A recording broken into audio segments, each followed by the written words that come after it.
Sylvie Robert, je suis sénatrice d'Ille-et-Vilaine. Jean-Louis Touraine, sénateur d'Ille-et-Vilaine également.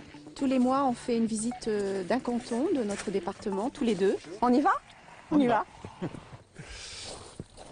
C'est un binôme qui ne la joue pas perso. Raté. Un binôme breton. Ça, c'est des jeux anciens gallo. En visite ce matin-là dans un parc de loisirs dédié aux jeux traditionnels de la région, Jean-Louis Touraine et Sylvie Robert font équipe depuis longtemps. J'adore.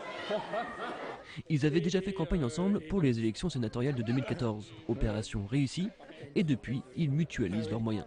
On a des bureaux dans le même lieu, on fait des rendez-vous communs. C'est une façon aussi de montrer que voilà, on peut travailler ensemble, même sur des problématiques différentes qu'on relaie du coup différemment. L'une des problématiques de leur territoire, c'est l'isolement et la dépendance du public âgé.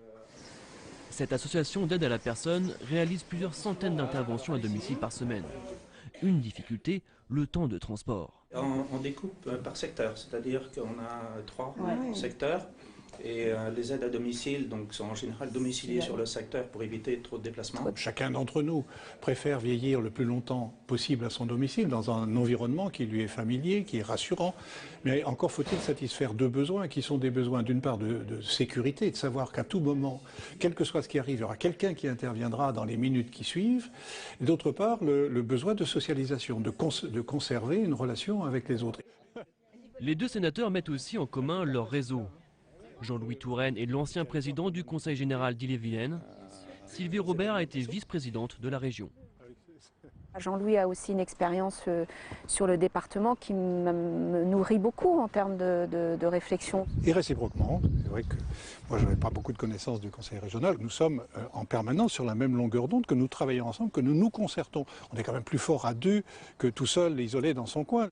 Solidarité d'un territoire, solidarité entre générations. Dans cette association, des retraités font découvrir leur métier aux enfants. Toutes les 3 semaines, on a un métier, enfin on apprend un métier. On fait par exemple de la maçonnerie, de l'électricité. Faire vivre le tissu associatif, c'est une priorité pour les sénateurs. Les associations, les bénévoles, ça fait partie pour moi de l'engagement, de la démocratie et de la vie citoyenne et donc du vivre ensemble.